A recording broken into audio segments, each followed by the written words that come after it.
Esta é minha adição mais recente à minha coleção de câmeras de vídeo vintage. Tenho algumas coisas que gostaria de mostrar a você. Mas este foi direto para o topo da minha lista. É uma câmera de tubo de vídeo RCA CKC0 de duas cores de 1984.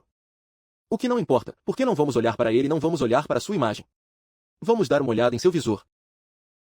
Se dermos uma olhada aqui, você notará imediatamente que é colorido. E algumas pessoas que assistem a isso entendem por que isso é importante e estão pirando, e outras não têm ideia de por que isso é especial. É compreensível. Os visores coloridos são muito comuns hoje em dia. Aqui está uma câmera Sony de 1993 com visor colorido.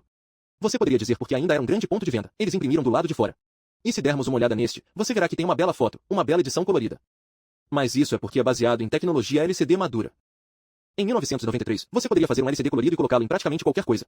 E estes se tornaram muito populares na década de 80. No entanto, LCDs coloridos não eram algo que você pudesse ter. O primeiro LCD colorido para consumo que conheço foi lançado no mesmo ano em que essa coisa foi lançada na pequena televisão de bolso. Portanto, a tecnologia era totalmente nova naquele momento. Então, o que eles tinham nas filmadoras eram tubos de raios catódicos. Este tem um. Deixe-me mostrar isso para você. Este foi feito pela Hitachi, que, aliás, provavelmente fez aquele e apenas o rebatizou para RCA. Você pode ver que a imagem desta também é colorida. Mas se dermos uma olhada no visor traseiro, você verá que a imagem é em preto e branco. Isso porque está é a face de um pequeno tubo de raios catódicos preto e branco. Muito parecido com este que está aqui. Você sabe, aquelas coisas grandes e pesadas de vidro que costumávamos carregar para cima e para baixo em nossos apartamentos, antes que as telas planas finalmente caíssem. No preço, é um tubo provavelmente muito longo. Volta aqui, e aí tem a ponta com os pinos e os fios se soltam em qualquer lugar. E há o circuito de alta tensão e a transformação flyback e tudo mais embalado no corpo da camcorder. É claro que, com esse tipo, você deveria apenas olhar diretamente para o fundo. Então coloque o CRT confortavelmente dentro do corpo da câmera.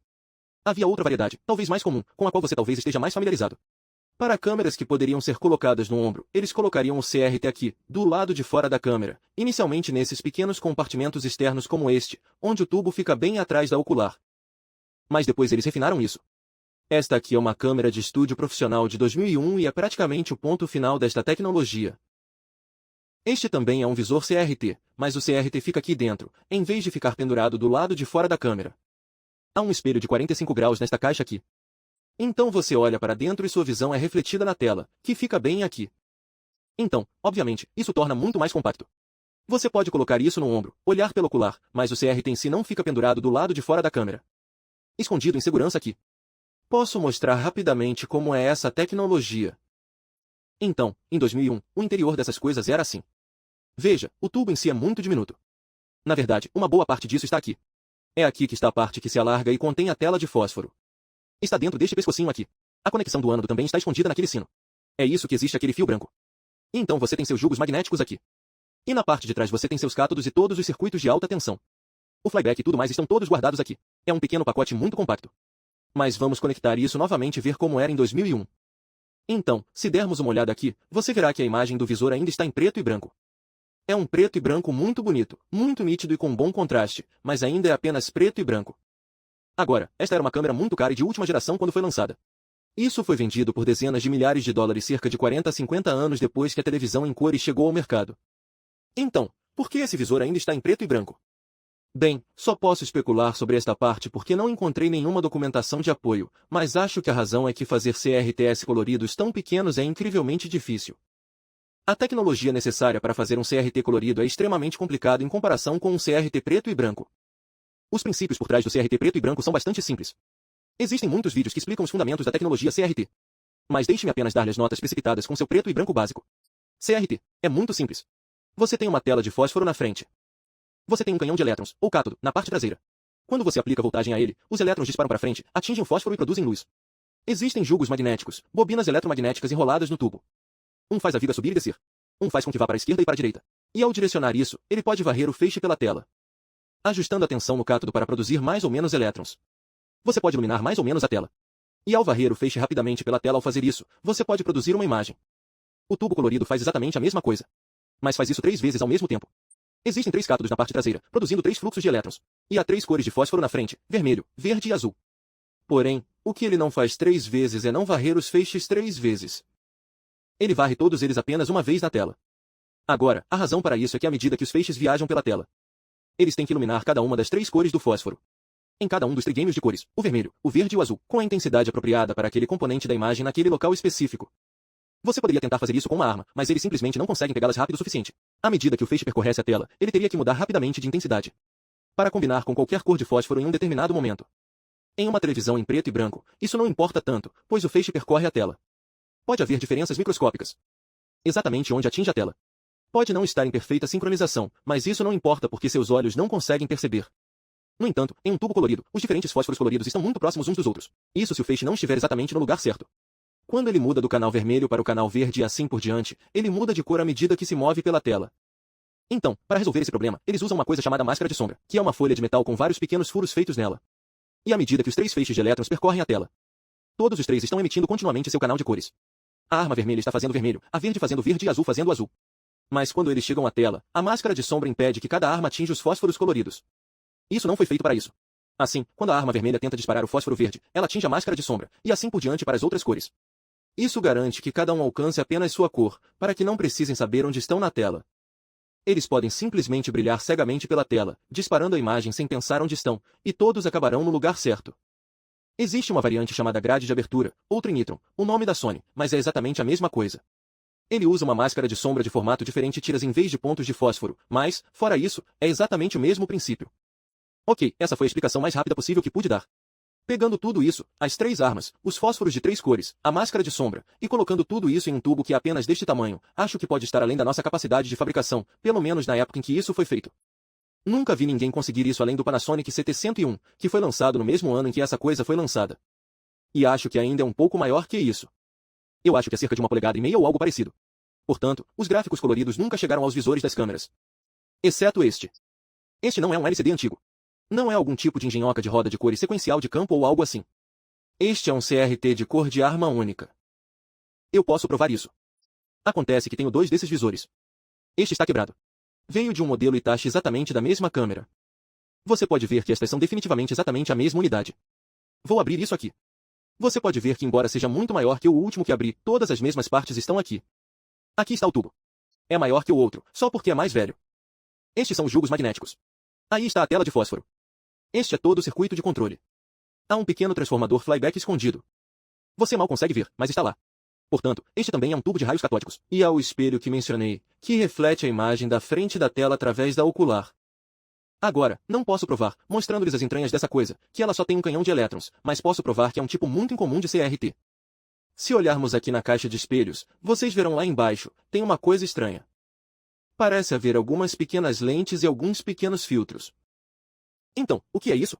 Bem, deixe-me abotoar essa coisa de volta e eu vou mostrar o que elas fazem. Certo, se dermos uma olhada no visor aqui, e então eu apenas enfiar meu dedo lá e bloquear uma dessas lentes, você vê, a cor começa a desaparecer. Se eu enfiar meu dedo até o fim, ela desaparece completamente. Não há praticamente nenhuma cor lá. Diz um efeito Moiré estranho, mas é isso. Tire meu dedo e a cor toda volta. Que magia negra é essa? Bem, não vou mais mantê-lo em suspense. Isso é uma coisa chamada tubo de imagem colorido de índice de feixe. Também é conhecido como Indestron. Isso é uma marca registrada para isso. Claro, ele é capaz de produzir cores em um tubo de imagem convencional sem máscara de sombra e apenas uma pistola usando um sistema de feedback de loop fechado. Essencialmente, eles conseguiram fazer um tubo de imagem colorido, que não tem mais peças do que este tubo de imagem preto e branco. A maneira como eles conseguiram isso foi eliminando um fator inteiro da equação, que é a necessidade de tempo de precisão.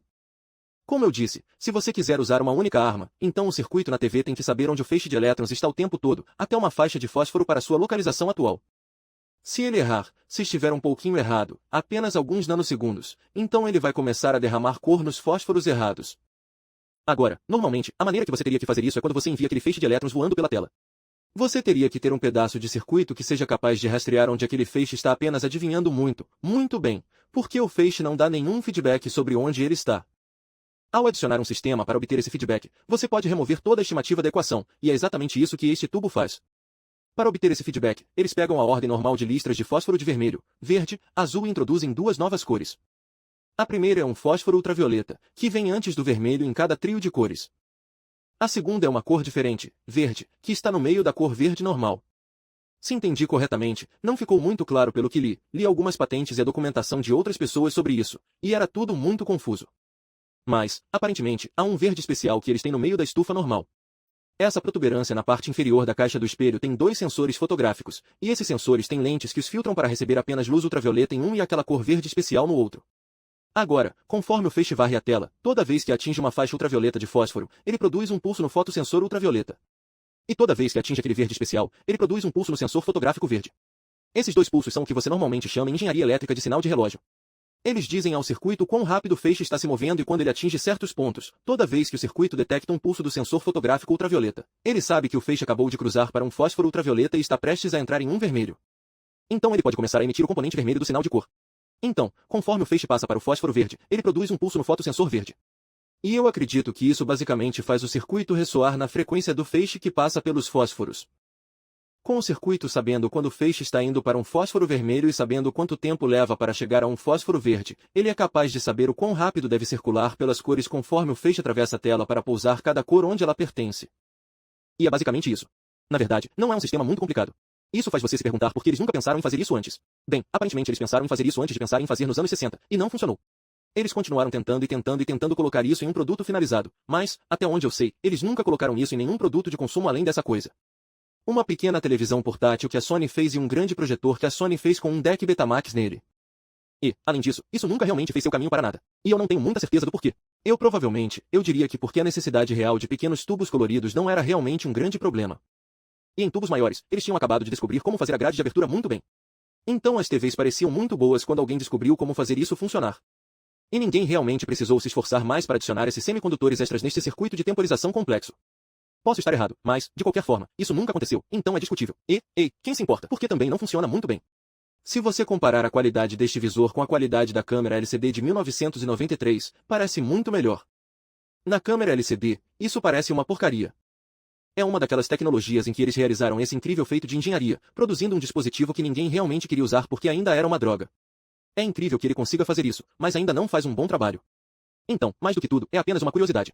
Se você está familiarizado com CRTS e está impressionado com aquele que é capaz de realizar o aparentemente impossível, então essa coisa é legal.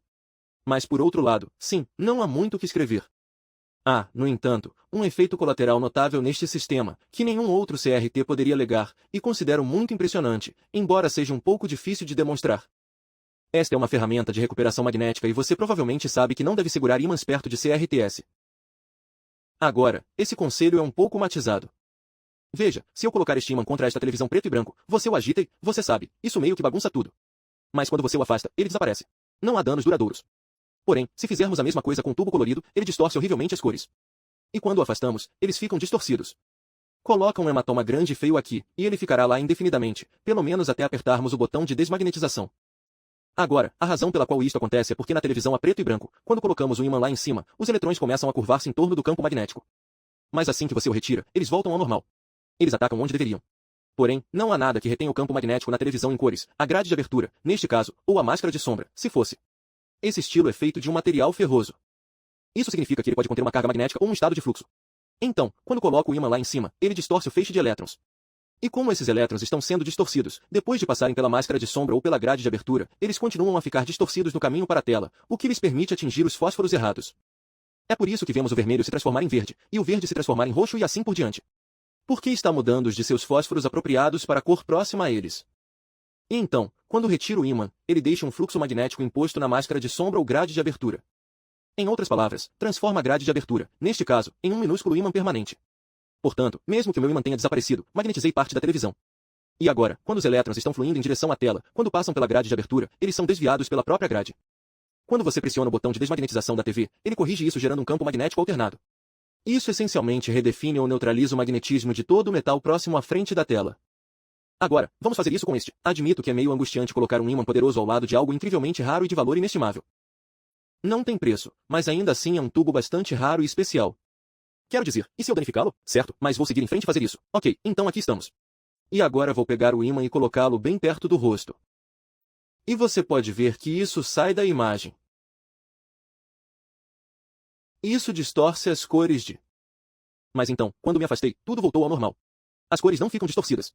Agora, a razão para isso é que não há máscara de sombra e não há grade de abertura. Não há nada para reter o fluxo magnético. Assim que retiro o ímã, todas as cores voltam para onde pertenciam. E não há campo magnético persistente para continuar distorcendo-os. Eu sei que é menos contundente do que se eu pudesse colocar isso contra a tela. É muito difícil entrar lá sem danificá-lo. Outra coisa que é meio difícil de entender no vídeo do celular é que ela parece muito melhor ao olho humano. É que embora as cores sejam distorcidas, elas não estão realmente mudando de matiz como neste caso. Os verdes não estão necessariamente mudando para vermelhos e assim por diante. É uma espécie de ilusão de ótica. Quando você olha com os olhos, eles realmente permanecem os mesmos. Eles simplesmente começam a perder a saturação à medida que o ímã se aproxima. Na verdade, esse foi um ponto de venda desse CRTS. E a única aplicação para a qual aparentemente foram usados. Embora eu não tenha encontrado muitas informações sobre isso, que eram aplicações ostensivamente militares. Pela natureza do seu design, este tipo de tubo é mais resistente aos campos magnéticos. Porque como ele decide qual cor está onde, com base no feedback, quando você distorce o caminho dos feixes de elétrons com um ímã, os pulsos ainda estão sendo enviados de volta aos fotossensores. Portanto, apesar do fato de o feixe de elétrons não estar pousando exatamente onde o circuito espera, o circuito não se importa, porque, em vez de adivinhar, ele depende dos pulsos que retornam dos fotossensores para dizer qual cor enviar. Próximo. Então, claro, você está fazendo o feixe ir mais rápido ou mais devagar ou se enrolar ou algo assim, mas ele ainda está traçando um caminho pela tela. Então, toda vez que atinge uma faixa ultravioleta, o dispositivo começa a emitir luz vermelha. E toda vez que atinge uma faixa verde, o aparelho começa a emitir azul. É um truque muito legal. E se algum dia eu conseguir um industrial maior para poder mostrar isso em uma escala maior, onde talvez você possa ver, farei questão de colocar um vídeo. Eu tenho uma pesquisa salva no eBay para cada produto industrial já feito. É de longe a coisa mais legal que já vi um CRT fazer. Qualquer outro tubo em que eu tivesse feito isso, eu teria que pegar um desmagnetizador de fita para tentar voltar a algo próximo do normal. É apenas um truque de festa muito legal. Além do truque do ímã, porém, e do fato de ser tecnicamente raro e tecnicamente inteligente, como eu disse, não há muito o que escrever. Então vou apenas contar uma pequena história sobre isso. Na verdade, tenho dois desses. Eu tenho este, e então aquele que veio com este visor, que era da marca Hitachi e que comprei com boa vontade por cerca de $8, trouxe para casa, conectei e não funcionou. E quando olhei para a frente do visor, vi o visor eletrônico colorido. E pensei que isso significava uma câmera colorida com visor eletrônico. Nunca me ocorreu que o visor em si pudesse ser colorido. Então, coloquei-o em uma caixa e coloquei-o na minha unidade de armazenamento e ignorei-o por cerca de 1 ano e meio. Então, quando eu estava fazendo um inventário há algumas semanas para ver quais câmeras eu tinha, me deparei com esta. E por acaso pesquisei no Google e vi algo mencionado em um visor colorido. E pensei, sabia que isso não poderia estar certo porque não havia tecnologia que pudesse tornar um visor tão pequeno. Então eu desenterrei, trouxe para casa de novo e liguei. Ainda não funcionou. E então vi aquelas saliências na parte inferior do visor e pensei, não, porque a essa altura já tinha ouvido falar do índice desenhado. Eu sabia o que era um tubo indicador de feixe, recentemente li sobre eles pela primeira vez. E então pensei, só há uma maneira de eles terem feito isso. Mas não pode ser que eu não tenha comprado um tubo colorido com índice de feixe simplesmente jogado no meu depósito e esquecido por 1 ano, quebrado ou não, não tem como isso ter acontecido. Certo, eu fiz isso. Acho que isso apenas mostra que há valor em pesquisar no Google praticamente tudo que você tem, pesquisar em arquivos da internet, consultar revistas antigas para descobrir o que as pessoas escreveram sobre isso. Porque você nunca sabe o que vai descobrir. Depois que descobri que o outro não funcionava, fui ao eBay e procurei a versão RCA da mesma coisa. E encontrei uns 6 deles por uns $40 cada. Então, acabei de pedir um, esperando que funcionasse, e chegou e funcionou. Estou feliz por ter conseguido demonstrar isso para você. Então isso é tudo que eu tinha. Não é um tema muito complexo. Talvez eu fale sobre o resto da câmera algum dia. Não sei, tudo bem, é meio interessante. Mas acho que o visor é muito mais inovador. Então pensei em contar tudo a você sobre isso. Se você gostou disso, seria legal se você pudesse me dar alguns dólares no café ou se inscrever no meu canal. Qualquer tipo de feedback como esse torna muito mais fácil me manter motivado para continuar fazendo vídeos. De qualquer forma, obrigado por assistir e um bom dia.